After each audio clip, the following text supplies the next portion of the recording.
Bonsoir à tous, bonsoir à toutes. Je porte un chapeau haute forme, probablement des années 1880-1910, fin 19e, début 20e, que j'ai acheté sur une brocante à Chidrac, il me semble, hein, je ne veux pas dire de bêtises, il me semble que c'était à Chidrac, pour 15 euros d'ailleurs, il est un peu usé, mais il est issu d'un chapelier de Montluçon. C'est peut-être pour ça que j'ai accepté de l'acheter. J'avais déjà celui de mon arrière-grand-père qui avait les bords droits et non recourbés comme celui-là.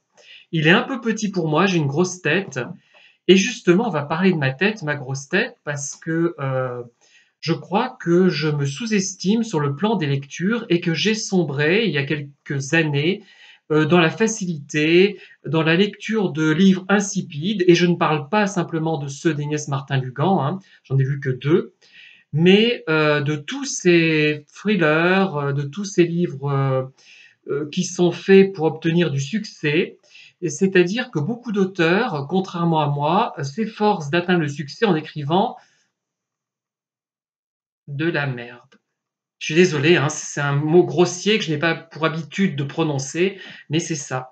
Le roman policier, le thriller, à moins de tomber sur des cas exceptionnels, des auteurs qui écrivaient très bien au XIXe siècle, notamment encore au XXe parfois, avec des intrigues qui ménagent un suspense particulier et une ouverture particulière. Parfois, il y a une explication réelle, factuelle et une explication fantastique qui cohabitent. Là, ça peut être effectivement intéressant. Il y a quelques exceptions, mais dans la plupart des cas, même si c'est bien ficelé, à part aussi celui dont je vous ai parlé il y a quelques temps, qui sortait un peu du lot quand même, qui sortait beaucoup du lot, mais la plupart du temps, ce sont des livres qu'on lit parce qu'on est angoissé, parce qu'on vit dans une société stressante, parce que l'on vit dans un monde qui est sans cesse mouvant, qu'il a toujours été d'ailleurs, mais qu'il est peut-être encore davantage, et on essaie de combler cette crainte, de soigner cette anxiété en lisant ce genre de livre.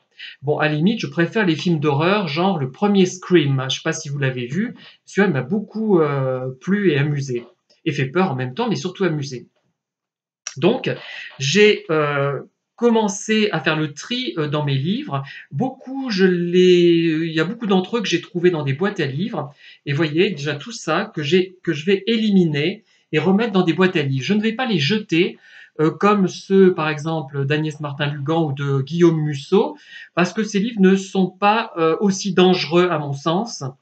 Euh, Ce sont de pauvres auteurs, comme moi, pauvres, vraiment pauvres, hein, même s'ils ont du succès, même s'ils en ont vendu 1 million, sont de pauvres gens qui n'ont pas forcément envie d'écrire cela, mais qui sont obligés d'écrire ça parce que sinon ils n'auront aucun succès. Il faut écrire soit des romances, soit des thrillers, soit des livres de développement personnel, mais des livres de développement personnel stupides. Attention, hein, c'est pas pareil.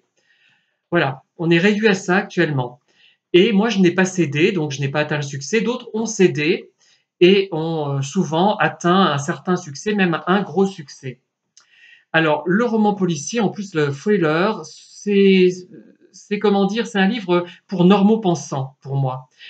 Et les profs de lettres vous le diront d'ailleurs. J'avais discuté avec une enseignante qui m'avait effectivement confirmé ce que je pressentais. C'est-à-dire que tout à la fin retombe, on retombe sur ses pieds à la fin. Et justement, les romans qui ne retombent pas sur leurs pieds à la fin, les thrillers sortent du lot. Et là, ce ne sont plus des simples romans policiers. C'est autre chose. Là, on commence à être dans la vraie littérature. Enfin, la vraie littérature policière. Donc c'est très conventionnel. Il y a des éléments factuels, retombe, tout revient dans l'ordre des choses se concrétise à la fin du roman, et c'est un peu la morale bourgeoise, un bébête, et on est déçu. On est peut-être, comment dire, intéressé quand on lit le roman, mais à la fin tout tombe à plat. Et moi c'est ce que je ressens, et cette déception je ne la ressens pas quand c'est un vrai livre et qu'il y a une projection vers quelque chose d'autre. Et voilà, ce ne sont pas des vrais livres. Alors, à un moment donné, je me suis brouillé avec quelqu'un parce que c'était un fan d'Arlan Coben. Je suis désolé. Euh, J'en ai lu un, ça m'a suffi. Certes, à chaque fois, on va me dire, bah, vous, t'es tombé sur le moins bon. Apparemment, c'est le meilleur. Hein, je sais plus son titre, mais c'était un des meilleurs. Et ben, j'ai trouvé ça calamiteux, mal écrit, stupide. Moi, ça n'avait aucun intérêt. Et je vaux 100 fois mieux que ça. Je suis meilleur auteur que tous ces gens-là. Peut-être, enfin, oui et non, peut-être pas, parce qu'en fait, eux, ils s'efforcent de déconstruire leur talent, parce que si on fait preuve de talent, à part quelques auteurs qui ont émergé au 19e surtout, mais maintenant, c'est quasiment, je pense, impossible d'avoir un succès fort et immédiat actuellement. Si on écrit bien, si on essaie de faire quelque chose d'intelligent, ou alors on aura un succès d'estime hein, qui peut être tout à fait intéressant, mais bon. Mais moi, je ne cherche pas le succès, mais quand même. Hein. Alors voilà, j'ai différents livres de Jonathan Kellerman, Carlos Ruiz Zafón, Camilla Kreb. euh, j'ai regardé le résumé, j'ai feuilleté, j'ai lu un petit peu. Didier Jung, Claire McIntosh, je les pose là. Et j'ai pas fini parce que j'en ai encore d'autres au deuxième étage. Ferme bien ta porte de K.L. Slater. Helen Hamilton, celui-là peut-être à la limite j'aurais pu le garder. Michael Connelly, Mary Higgins Clark et Carol Higgins Clark, donc là j'en ai il y a une très bonne structure dans les Higgins Clark, hein, Mary Higgins Clark, mais c'est quand même du produit. Voilà, Jean Feller et Saskia Noort. Voilà. Et moi je pense que je ne peux pas me permettre de critiquer les auteurs de romans de gare, de mauvais romans de gare, parce qu'il y a des bons romans de gare, comme les Alexandre Dumas, hein, qui sont pas mauvais. L'histoire prend un coup, mais c'est quand même divertissant et pas trop bête. Et je ne peux pas donc critiquer ce genre de littérature et la lire. Ce n'est pas possible, je ne suis pas cohérent avec moi-même. Ça ne va pas. Et donc, c'est une décision importante et j'ai l'impression d'avoir franchi un pas important. Je sais pas pourquoi, mais je me sens d'avoir pris cette décision, je me sens mieux, plus léger, plus intelligent, moins bête plutôt, parce que je me dis mais je ne mérite pas ça. C'est presque une violence qu'on se fait de lire de pareilles inepties. Et le pire, ce sont des inepties qui ont été concoctées soigneusement par des auteurs peut-être très compétents, mais qui n'ont pas le choix s'ils veulent atteindre un succès minimal.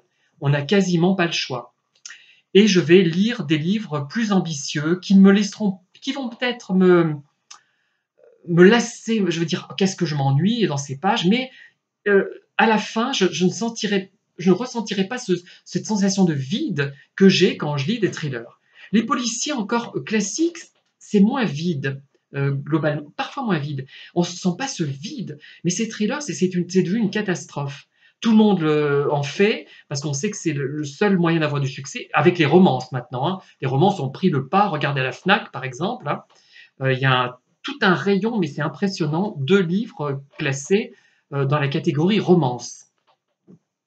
Et aussi le développement personnel, mais pour Bécasse hein, et Bécasso. Vraiment, hein. C'est vraiment simpliste, c'est bébête. Même mes vidéos qui sont ratées, que j'ai pu faire, elles sont plus intelligentes. J'arrive pas à être aussi bête. Mon problème, ce n'est pas un manque d'intelligence, même si, même si je pense que j'en manque, comme tout le monde, hein, comme toute personne, on a toujours besoin de se perfectionner, de progresser. Mais c'est que je ne suis pas, j'ai pas la capacité à être suffisamment stupide. Et c'est ça le problème majeur. C'est pas ce qu'on croit. Ce n'est pas parce que vous n'êtes pas assez bon que vous n'arrivez pas à avoir beaucoup de lecteurs, c'est que vous n'êtes pas suffisamment mauvais. C'est souvent ça. Hein. Voilà, vous êtes peut-être mauvais, mais relativement mauvais. Il faut être très mauvais. Voilà, je suis moyen, médiocre, assez mauvais, mais pas très mauvais, et ça ne suffit pas. J'ai regardé d'ailleurs le livre écrit par un acteur dont j'ai oublié le nom, qui a été commenté par une jeune femme qui fait des vidéos. D'habitude, elle m'avait pas autant intéressé, mais là, elle a un don d'actrice. Je vous dirai qui c'est, hein. Peut-être que je mettrai le lien. Et elle démonte ce livre qui est apparemment d'une nullité absolue, mais il s'est vendu pas mal, enfin pas tant que ça d'ailleurs par rapport à d'autres, parce que c'est un acteur connu, qui est d'ailleurs, bon, c'est pas mon type d'homme, hein, parce que moi, bah, je m'en cache pas. Hein. Moi, j'ai besoin de voir des hommes qui me plaisent. Hein. Je suis homo. Hein. Je suis pas mieux que les hétéros qui regardent les jupes serrées des filles. Hein. Faut pas non plus. Il faut remettre les choses à leur place et être franc avec soi-même, se regarder en face. Voilà, donc je vais remettre ça dans des boîtes à livres ou au Secours populaire, je ne sais pas s'ils pourront en tirer quelque chose, et je vais continuer mon tri.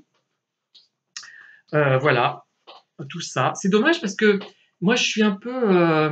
j'aime bien le livre quand même lisse, vous voyez, je suis attiré par le livre en lui-même, mais c'est tellement vide que je ne peux pas continuer comme ça. Je me fais violence, je me fais du mal, je mérite mieux, je suis beaucoup plus intelligent que les gens qui lisent ça et qui prennent plaisir à lire ça. S'ils y prennent plaisir, si au bout d'un moment ils ne se sentent pas vides, c'est qu'il y a un problème, moi je pense, de sensibilité surtout. Enfin, quand je parle d'intelligence, c'est une intelligence via la sensibilité, mais comme je ne sais pas exactement définir, ce que j'entends par là, je reste un peu approximatif, mais voilà. En tout cas, merci, j'espère que ce chapeau vous a plu. Il est un peu petit pour moi parce que j'ai toujours eu des problèmes, j'ai toujours une trop grosse tête. On craignait quand j'étais petit que je ne fus hydrocéphale, que je ne fusse hydrocéphale.